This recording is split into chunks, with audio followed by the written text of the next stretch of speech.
गोपी, क्या हुआ? मैं ऑफिस के लिए निकल रहा हूँ। अभी चाय नहीं पी और ऑफिस के लिए जाना है? नहीं, मेरा मूड नहीं है चाय पीने का। अरे ऐसा तो क्या हो गया कि मूड नहीं है आपका? क्या बताऊँ, सारी चीज़ों की टेंशन है, इतना फ्रस्ट्रेशन है और आप सब लोगों ने मेरा दिमाग ख़राब करके रखा है कि ये कर लो वो कर लो। मतलब सारा ठेका मैंने ही लेके रखा है क्या? अब मैंने क्या किया? और हाँ, इसी बात से याद आ गया, मैंने मेरी चेन दी थी, आप लाए क्या रिपेयरिंग करवा के? तो क्या तुम उसके बिना चला नहीं सकती हो क्या? अच्छा जी, नहीं, इस घर में सारा ही काम मुझे चलाना है ना। आपकी भाभी को संभालना, आपके बड़े भैया को संभालना, इस पूरे घर का खर्चा भी उठाना आपकी चंद सैलरी में। वाह! तो फिर भी तुम्हें दिखता नहीं है क्या मैं ये सब कुछ कर रहा हूँ? इतना कुछ मेरे लिए कर रहे हो क्या? मेरे पर नहीं चलाने का, मेरी वजह से। तो आप सब लोगों के लिए ही कर रहा हूँ ना मैं। तो ये सारी चीज में आप एक सोने की चेन के लिए नहीं चला सकती क्या कि कुछ दिन रुक जाओगे उसके बाद आ जाएगा? मेरे मायके से दी हुई चेन है, अरे सिर्फ टूट गई, उसको रिपेयर कराने का 100-200 का खर्चा भी नहीं करा सकते क्या आप? तुम्हें ये समझ नहीं आता कि पूरा दिन मैं ऑफिस में सारे कामों में बिजी होता हूँ, इतने 10 काम होते हैं, तो तुम खुद जाकर एक ये छोटा सा खर्च नहीं कर सकती? पैसे दिए हैं आपने, जितने दिए थे सारे खर्च हो गए। और आपके बड़े भाई, उनको भी तो हमें ही संभालना है, मेरे ही सर पे पड़े हैं सारे लोग। और वैसे भी वो लूले मेरी वजह से नहीं हुए, उनको बोला करो कि कुछ काम धंधा कर ले। बहाना मिल गया है लुल्लेपन का। तो तुम्हें देखना चाहिए कि इतने सारे खर्च में जो मैं पैसा देता हूँ। हाँ, सब तो मुझे ही देखना है। नहीं, बता दो ना, आप ऐसा करो, मुझे मेरे मायके भेज दो, नहीं मैं वहीं ठीक से रह लूंगी। वैसे भी बस यही हो गई ना बात, जिम्मेदारी से पीछे भागने की। और आप कौन सी बड़ी अपनी जिम्मेदारी निभा रहे बताएंगे? नहीं, मेरे को एक भी चीज लेनी होती है ना तो आपका झगड़ा शुरू हो जाता है। अरे कपड़े लेकर देने का नहीं कह रही हूँ, मेरी सोने की चेन सिर्फ रिपेयर करके देने की बात करें, वो भी 200 रुपए का खर्च करवा के। लेकिन नहीं, अब 200 रुपये भी नहीं है मेरे लिए। तो तुम्हें इतना कुछ दिया है वो कम पड़ता है क्या आज तक? क्या दे दिया आपने मुझे? ना जरा बताइए ना। 1 साल हो गया, आप एक मुझे फिल्म देखने के लिए भी लेकर नहीं गए। अरे छोड़ो, खाना खाने के लिए बोलती हूँ बाहर जाके, हमारे पास पैसे नहीं है, अभी हमारे घर में ये है वो है, सब मेरी वजह से है क्या? तो कुछ वक्त के लिए संभाल लो, मैं बोल रहा हूं, क्योंकि मुझे सारी चीजें देखनी पड़ रही है। और ये भैया ये लूला बन के बैठे हुए हैं और उस वजह से मुझे ही सब कुछ देखना पड़ रहा है। मेरी वजह से नहीं बैठे हैं, मुझे मत सुनाया करो। और तुम्हारे भैया लूले हैं ना, तुम्हारी भाभी तो लूली नहीं है, पूरा दिन घर में इधर उधर चक्कर लगाएगी सज धज के, लेकिन ये नहीं कि कुछ काम करे बाहर जाके। भैया भैया! राज, क्या हुआ भाई? मुझे आवाज लगा रहा था, तू कुछ काम था क्या? आपको कुछ समझ भी आता है या नहीं? मैं कब तक ये घर की सब जरूरतें और सारी चीजें देखते रहूंगा?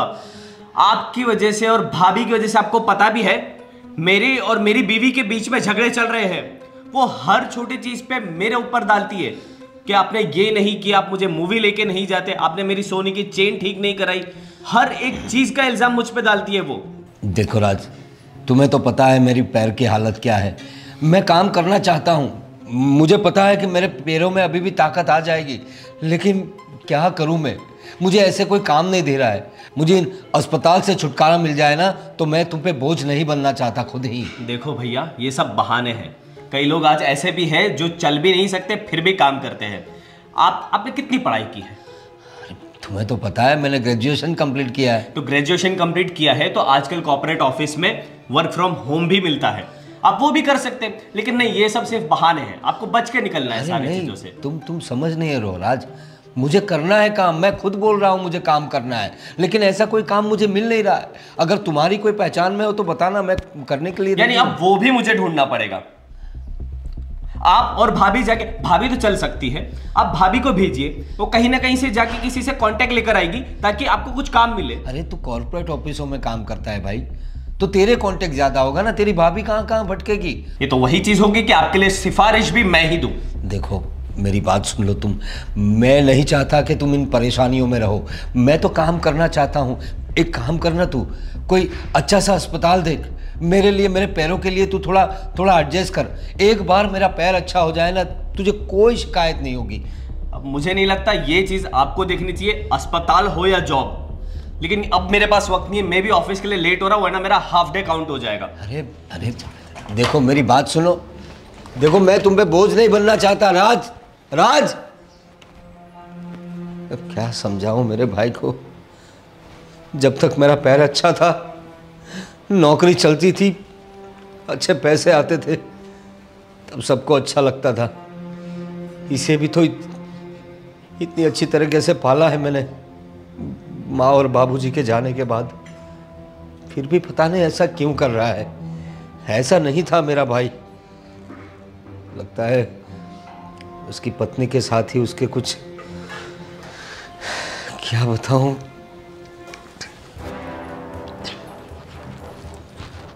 अच्छा, हमारी चाय बन गई क्या? हाँ जी हाँ, चाय भी बन गई। देखो ना, ये लो, ये खाइए ना आप, खाइए खाइए। मैंने चाय के लिए पूछा, तुम्हारे भैया कब से सुबह से तैयार होके बैठे हैं, पेपर पढ़ रहे हैं, उन्हें चाय चाहिए। सही बात है, हमें तो चाय बना के आपके हाथों में देनी चाहिए। लीजिए भाभी, चाय पिए, नाश्ता कीजिए, खाना खा लीजिए। इसीलिए आई हूँ ना मैं यहाँ पर शादी करके। एक काम करो, तुम चीनी का डब्बा दे दो मुझे, मैं खुद चाय बना लेती हूँ। वो तो मैं भूल ही गई कि मुझे चीनी का डब्बा देना पड़ेगा, तब जाके चाय बनेगी। चीनी नहीं है घर में, मैंने भी चाय नहीं पी। तो ले आती ना, देवर जी ने पैसे तो दिए होंगे ना तुमको। हाँ जी हाँ भाभी जी, आपके देवर जी तो खूब कमाते हैं, और कितनी सैलरी है, देखो ना, लाख रुपया उनकी सैलरी है। कमा कर मुझे दे देंगे, फिर मैं आपको दे दूंगी। आप चीनी ले आना। तुम कैसी बातें कर रही हो? थोड़ी सी शर्म है आपके अंदर? नहीं मतलब बताइए ना कि हम लोगों की गलती क्या है। आप हमारे भाभी जी हैं, वो हमारे बड़े भैया है, यही गलती है ना हमारी। अरे जाते क्यों नहीं है आप लोग छोड़ के? अरे कोई नौकरी कर लो, काम धंधा कर लो यार। तुम ऐसे नाराज क्यों हो रही हो, चिढ़ कैसे रही हो? सब कुछ तो इन्होंने ही संभाला हुआ था ना अब तक, अब इनकी तबीयत ऐसी हो गई। सुना भी दिया, अब तक संभाला हुआ था। 12 महीने हो गए हैं भाभी जी, आपके पतिदेव घर पे विराजमान है, कहीं बाहर नहीं जा रहे, कुछ कमा नहीं रहे। लेकिन आप तो एकदम सही सलामत है ना। सज धज के तो वैसे बहुत घूमती है, थोड़ा सा काम धंधा भी ढूंढ लीजिए जाकर। ठीक है, तुम नाराज मत हो, मैं देखती हूँ कुछ। क्या नहीं, क्या देखते हैं? जाके हमारी अलमारी चेक करेंगे, अंदर कुछ पैसे पड़े होंगे तो ले लेंगे, और फिर चीनी लेकर आएंगे और बड़े भाई की इच्छा पूरी करेंगे। तुम कैसी बातें कर रही हो? क्या हो गया है तुम्हें आज? मुझे ये हो गया है कि मेरा दिमाग फट रहा है अभी। आप लोगों की वजह से हम दोनों में झगड़ा हो रहे हैं, आपको पता भी है क्या? थक जाते हैं वो बेचारे, सुबह से जाते हैं, शाम तक काम करते रहते हैं। किसकी वजह से? सिर्फ आप लोगों की वजह से। ओवर टाइम करना पड़ रहा है उनको। लेकिन नहीं, इस घर में किसी को किसी की पड़ी ही नहीं, सबको अपना ही स्वार्थ दिखता है ना। और वैसे भी भैया लूले हुए हैं, मर नहीं गए हैं कि कमा भी नहीं सकते। अरे लूले लोगों को भी काम मिल जाता है, लेकिन करना हो तो ना।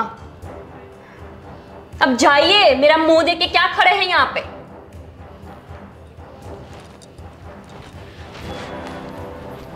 चीनी तो बहुत है, चाय नहीं बनाने दूंगी। 2-5 दिन ऐसे ही भूखे मरेंगे ना, तभी जाएंगे कमाने के लिए।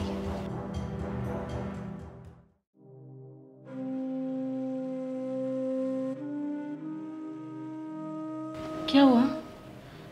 आप बहुत परेशान लग रहे हैं। मुझे ऊपर चिल्लाने की भी आवाज़ आ रही थी। क्या बताऊं तुम्हें, परेशानी तो है। अब मेरे भाई पे बोझ बन गए हम लोग। सही कह रहे हैं आप। आज सुबह भी गोपी कुछ ऐसे ही अनशन बक रही थी, पता नहीं उसे भी क्या हो गया है। नई नई शादी हुई थी तब तो दीदी दीदी करती रहती थी। तब पैसे देता था ना, मैं पैसे देता था घर में। तुझे पता है, माँ और बाबूजी के जाने के बाद मैंने राज को किस तरह संभाला है। मैंने कभी उसे माँ बाप की कमी महसूस नहीं होने दी। उसे जो चाहिए सब लाके दिया, उसकी पढ़ाई पूरी करवाई, जॉब वॉब लगवाई, सब करवाया। और आज जब मेरे पैर ने मुझे धोखा दे दिया, कंपनी ने मुझे जॉब से निकाल दिया, पैसे के लाले पड़ गए, तो मेरा भाई मेरे से ऐसा बर्ताव कर रहा है और बोल रहा है कि तुम्हें बाहर भेजे काम ढूंढने के लिए। मुझे ये उम्मीद नहीं थी राज से। क्या फ़ायदा इतना सब कुछ कर कर। सब कुछ बदलते देर नहीं लगती। बस 1 साल की ही तो बात है, कितनी खुशियाँ थी इस घर में। अब पता नहीं किसकी नज़र लग गई इस घर को। माँ बाबूजी के जाने के बाद तो समझ ही नहीं आता हम क्या करें। और गोपी बहू के साथ क्या दिक्कत हुई तुम्हारी? अरे कुछ नहीं, वो तो छोटी सी बात थी, बस चीनी को लेकर थोड़ी सी नोकझोंक हो गई थी, वो तो देख लेंगे। मैं क्या बोल रही हूँ, एक काम करो ना, देवर जी तो छोटे हैं, आप बड़े हो, आप समझदार हो, आप उनकी ऑफिस में जाके कोशिश करिए ना, अगर कुछ छोटा मोटा काम मिल जाए तो। उनकी पहचान भी है। देखो, काम तो मैं करना चाहता हूँ और मुझे पता है इस पैर के अलावा मेरा पूरा शरीर अच्छे से काम कर रहा है, लेकिन जब मैं चलता हूँ तो पता चलता है कि इसको कुछ कमज़ोरी है। इसीलिए लोग मुझे काम देने से कतराते हैं। उनको लगता है कि मैं कुछ एनर्जी से काम नहीं कर पाऊँगा, लेकिन ऐसा नहीं है, मुझे काम करना है। और तुम राज की ऑफिस में जाने की बात कर रही हो, वो तो मुझसे ऐसे बिहेव करके गया, मुझे नहीं लगता वो मेरे लिए कोई काम ढूंढ पाएगा। कोई बात नहीं, आप बड़े हैं, समझदार हैं, उसके ऊपर भी तो कितनी टेंशन है। थोड़ी सी नोकझोंक हो गई होगी मियाँ बीबी में, तो आपके ऊपर गुस्सा उतार दिया। आप थोड़ा समझदार बनिए और कोशिश तो करिए उससे बात करने की, शायद वो समझ सके। और मैं चीनी लेकर आई हूँ, तो मैं आपके लिए चाय बना देती हूँ। ठीक है, मैं जाने की तैयारी करता हूँ। मैं थोड़ी सी चीनी लेकर आई हूँ उधार, चाय बना देती हूँ, आप तब तक तैयार हो जाइए। ठीक है। ठीक है। सही कहा शीतल ने, राज की ऑफिस में ही जाता हूँ। अगर वो बोल रहा है सब बोझ मेरे कंधे पर आ गया है, तो उसका बोझ हल्का करने के लिए उसे ही बोलता हूँ, वहीं कुछ काम ढूंढ दे मुझे।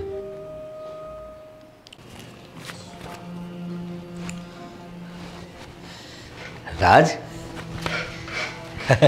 बड़ा अच्छा ऑफिस है तेरा भाई, और यहाँ के एम्प्लॉयज भी बड़े मिलनसार है। आप यहाँ क्यों आए? किसने बोला आपको यहाँ आने के लिए? अरे बोला किसी ने नहीं, मैं अपने भाई की ऑफिस में नहीं आ सकता क्या? आप यहाँ तक चले आए, मैंने बोला कि आपको कि बाहर जाकर ढूंढिए। मैं जहाँ काम कर रहा हूँ वहाँ पे भी मेरी बेइज्जती कराओगे क्या? अरे उसमें क्या है भाई, काम काम होता है। इतना बड़ा ऑफिस है और इतने कामकाज और इतने एम्प्लॉयज है, तो मैं एक छोटा आदमी एडजस्ट हो जाऊंगा। आप काम करोगे नहीं ठीक से, ऊपर से वो चीज़ भी मुझे सुननी पड़ेगी, आपके हिस्से का काम भी मुझे करना पड़ेगा। अब यहाँ पे भी आप मुझे चैन से काम नहीं करने दोगे यार। अरे राज क्यों समझता नहीं है तू? मेरे पैर में प्रॉब्लम है, मेरे हाथ तो सलामत है ना। तू मुझे कुछ लिखना पढ़ने का कोई भी काम दे दो। मैं यहाँ का बॉस नहीं हूँ, मेरा भी कोई बॉस है, मेरे ऊपर भी कोई है। अगर आपने यहाँ पे कोई गलती की तो मेरी भी नौकरी जा सकती है। प्लीज मैं मेहरबानी करके आपके सामने हाथ जोड़ता हूँ, मुझे बेइज्जती मत दिलवाइए, कम से कम यहाँ तो बिल्कुल मत दिलाइए। अरे लेकिन देखो, बेइज्जती की कोई गुंजाइश ही नहीं है, क्योंकि मैं काम ही ऐसा करूँगा। तुझे तो पता है मैं इतने सालों से काम करता आ रहा हूँ। बस ये पैर देखो, बस चुप, अब और कुछ नहीं सुनना चाहता मैं। आप यहाँ से जाओ, अभी के अभी जाओ, कि यहाँ पे आपके साथ साथ मेरी बेइज्जती भी हो जाए। अरे लेकिन मैं तुम्हारा बोझ हल्का करने के लिए नौकरी मुझे यहाँ से नहीं हल्का होना। आप अपना बोझ, मेरा बोझ हल्का करना चाहते हैं तो कहीं जाके कोई भी काम ढूंढिए, चाहे चाय बेचिए, कुल्फी वाला बनिए, कुछ भी जाए, जो चाहे आप करिए, लेकिन यहाँ मेरे काम पे मत टांग अड़ाइए। अरे भाई मैंने कहा तो सही, पैर में प्रॉब्लम है, मेरा शरीर पूरा काम कर रहा है, तू कुछ भी काम दे। देख, मैं तू बोले तो चपरासी की नौकरी भी कर लूंगा। आपको लगता भी है चपरासी भी बन पाएंगे? अब ये एक तो लंगड़ा लंगड़ा कर तो चलते हैं, ठीक से चल भी पाओगे क्या? अरे चपरासी को यहाँ से वहाँ बार बार जाना पड़ता है, बॉस के केबिन जाना पड़ता है, एम्प्लॉयज के पास जाना पड़ता है। तो जाऊंगा ना मैं आप नहीं जा पाओगे। आप यहाँ आने में, मैं घर से कब से निकला हूँ, आपको यहाँ आने में कितना वक्त लग गया है? अरे लेकिन आप चुप रहिए, आपसे ये कुछ काम नहीं हो सकता। आप जाके कुछ और देख लीजिए, वरना भीख मांगिए इस लंगड़ेपन का फायदा उठा के। लेकिन यहाँ मेरी ऑफिस में मेरा नाम मत खराब करिए।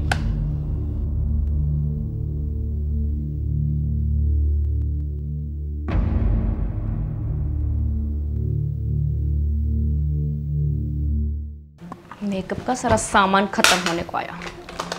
गोभी, मेरे लिए एक कप चाय बना दो।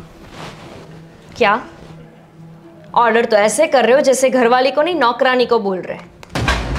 मैं तुम्हारा पति हूँ, तमीज से बात करो मुझसे।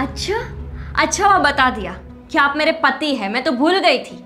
हरकत ही ऐसी करते हैं ना कि कोई याद ही नहीं रख पाए। बाय द वे, मेरा चेन कहाँ है? एक तो ऑफिस में भैया ने आके दिमाग का दही किया था, वहां पे इज्जत के कचरे कर दिए, और अभी तुम यहाँ पे ये चेन की बात को लेकर बैठी हो। यार तुम्हें पहले ही बोला था कि खुद जाकर करवा लो, मुझे घर के भी काम है, ऑफिस के भी काम देखने, तो मैं क्या क्या देखूं यार। पहले से मैंने बोला है कि मेरे पास पैसे नहीं हैं। अगर होते तो आपके साथ ये सब नहीं करती, कब से ले आती मैं जाकर। और वैसे भी भैया क्यों आए थे वहां पे? भैया वहां पे जॉब लेने के लिए आए थे कि मैं उनकी कोई जॉब लगवा दूं वहां पे। उस लंगड़े के अंदर इतनी अकल नहीं है कि वहां पे मैं उसे जॉब दिला सकता हूं। और आपने क्या किया? बढ़िया से अपने भैया को वापस भेज दिया होगा। एक थप्पड़ लगाना चाहिए।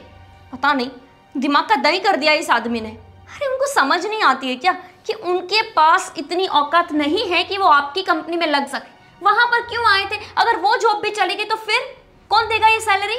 मुझे तो यही समझ नहीं आता कि इस लंगड़े का मैं करूं क्या। इसकी वजह से मेरा जीना हराम हो गया है। काश ये लंगड़ा होने के बजाय ये मर ही गया होता ना, तो मेरी जिंदगी में सुकून होता, हम चैन सुकून से रह पाते। और मैंने शादी नहीं की होती तो चैन सुकून से जी पाती।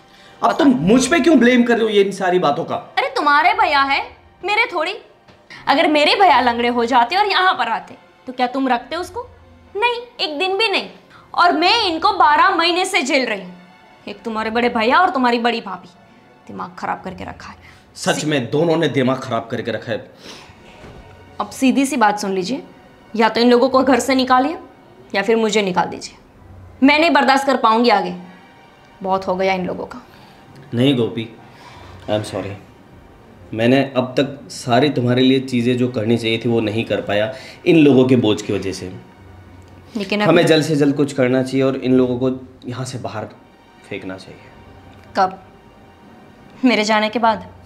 नहीं, 12 महीने से तो इनको जेल रही हूँ। मुझे भी अच्छा नहीं लगता आपके साथ ये झगड़े करना, लेकिन आप ही सोचो, आपकी एक तो 25,000 सैलरी है, उसमें हम 4 लोग पल रहे हैं, और वो भी सिर्फ किसकी वजह से? आपके बड़े भैया की वजह से। अगर वो कुछ काम कर लेते तो मैं भी लड़ाई नहीं करती। मैं तुमसे वादा करता हूँ, मैं जल्द से जल्द कुछ रास्ता निकालता हूँ इस चीज़ का, और इन लोगों को घर के बाहर धकेलता हूँ। 3 दिन है आपके पास, कोई ना कोई रास्ता निकाल दीजिए।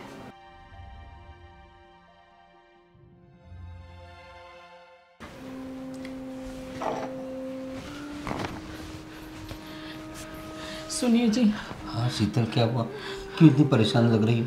मैं कैसे कहूँ आपको, समझ नहीं आ रहा कहाँ से शुरू करूँ। अरे लेकिन हुआ क्या? क्यों इतनी परेशान लग रही हो? पता नहीं आपको मेरी बातों पे यकीन होगा या नहीं, पर जो मैं सुन के आ रही हूँ अभी देवर जी और छोटी के रूम से। क्या क्या क्या बात कर रहे थे वो लोग? वो हमें घर से निकालने की बात कर रहे हैं। क्या? हाँ। अपने बड़े भाई और भाभी को घर से निकालने की बात कर रहे हैं? हाँ, वो लोग कह रहे हैं कि हम लोग उन पे बोझ बन गए। जब से आपके पैर में तकलीफ हुई है, आप कुछ काम नहीं कर रहे हैं। काम नहीं कर रहे हैं मतलब? अरे प्रॉब्लम है मेरे पैर में, इसीलिए तो नहीं जा रहा हूँ। मैं समझ सकती हूँ, पर ये लोगों की आवाज़ें आ रही थी। मैं छोटी को समझाने जा रही थी, माफ़ी मांगने जा रही थी कि जल्दी से आपकी नौकरी लग जाएगी तो आप भी घर में थोड़ी मदद कर देंगे, पर मैंने सुना दोनों की बहुत बहस हो रही थी। अब मुझसे बर्दाश्त नहीं होता, साल भर हो गया सुनते सुनते। अब आपकी इतनी बेइज्जती मुझसे सही नहीं जाती। लेकिन ये क्यों नहीं समझ रहा राज? अपने बड़े भाई के साथ ऐसा बर्ताव क्यों कर रहा है? आज तक तो उसको जो चाहिए वो हमने ला के दिया। बस 1 साल से पैर का प्रॉब्लम हो गया है, और मैं खुद काम करना चाहता हूँ। मैं तो उसके ऑफिस गया था, उसे बताया कि चपरासी की नौकरी भी कर लूँगा मैं, लेकिन क्या आप इतने पढ़े लिखे होकर अब चपरासी की नौकरी करेंगे? आप मैं तो क्या करूँ? घर में पैसे भी तो देने होंगे ना। बस अब नहीं, हम किसी अनाथ आश्रम में चले जाएंगे। क्या बात कर रही हो तुम? हाँ, अब चपरासी की नौकरी करें ये मुझे गवारा नहीं। मैं भले ज़्यादा पढ़ी लिखी नहीं हूँ, पर मुझे सिलाई कढ़ाई आती है, मैं कुछ भी कर लूँगी। अरे लेकिन रहेंगे कहाँ? कैसी बात कर रही है तू? कहीं भी रह लेंगे, छोटी मोटी कोई भी नौकरी कर लेंगे। नहीं कुछ हुआ, कुछ मदद नहीं मिली तो हम मेरे मैके चले जाएंगे, पर यहाँ नहीं रहेंगे। तो देखो वहाँ जाके भी तो बोझ ही बन जाएंगे ना शीतल। नहीं, हम कुछ भी करेंगे, अब इतनी बेइज्जती सहन नहीं होती। उन दोनों को पहले से हंसते खेलते हुए देखा हमने, अब उनको तकलीफ मत दीजिए। चलिए यहाँ से, हम चुपचाप यहाँ से निकल जाएंगे, उनको बताने की भी ज़रूरत नहीं है। ठीक है शीतल, जब तुम इतना कह रही हो तो मैं भी अपना आत्मसम्मान बचाए रखने के लिए यहाँ से निकल जाना ही मुनासिब मान रहा हूँ।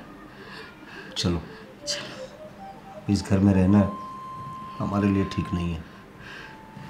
चलो।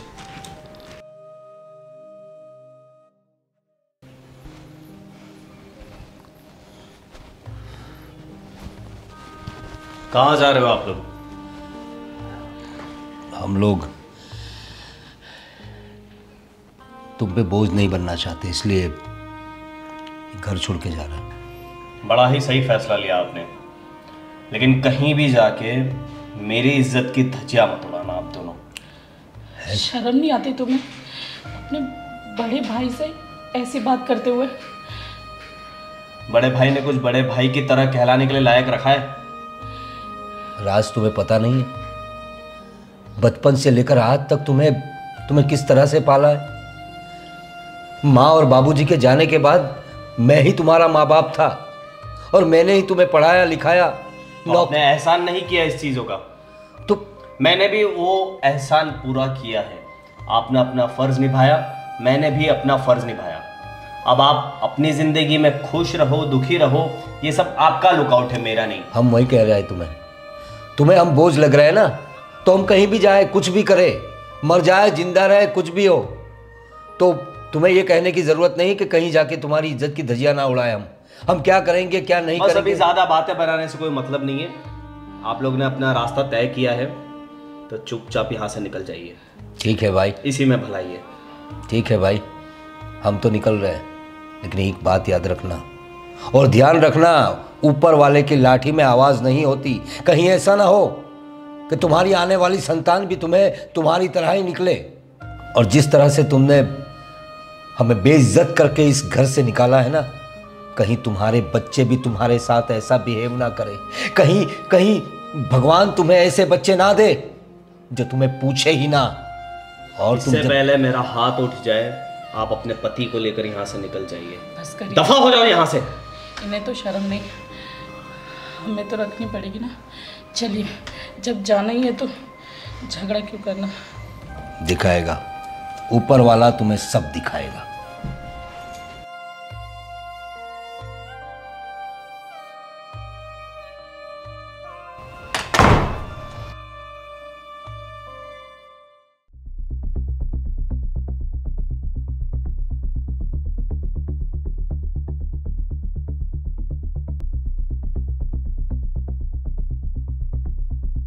कहाँ गए ये दोनों? कुछ सफाई भी दे रहे थे। गए अपना नया ठिकाना ढूंढने। नया ठिकाना ढूंढने यानी? मतलब वो ये घर छोड़ के चले गए। अब हम जिएंगे सुकून से हमारी जिंदगी, और जो भी है हमारा काफ़ी खर्च भी बच जाएगा और हम हमारी ख्वाहिशें भी काफ़ी पूरी कर सकते हैं। अब मजाक तो नहीं कर रहे? नहीं, इस बार सच में हमारा बोझ हल्का हो गया है।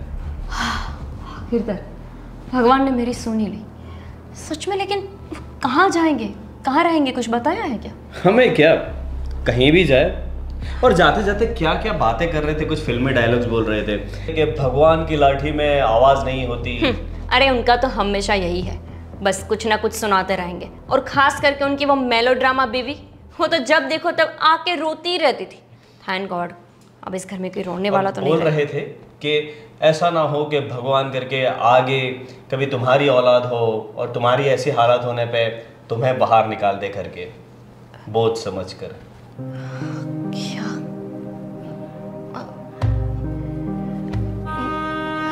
लेकिन तुम इतना क्यों घबरा रही हो? वो तो सिर्फ ऐसे ही बोल रहे थे ना, उनके बोलने से थोड़ी ना कुछ होता है।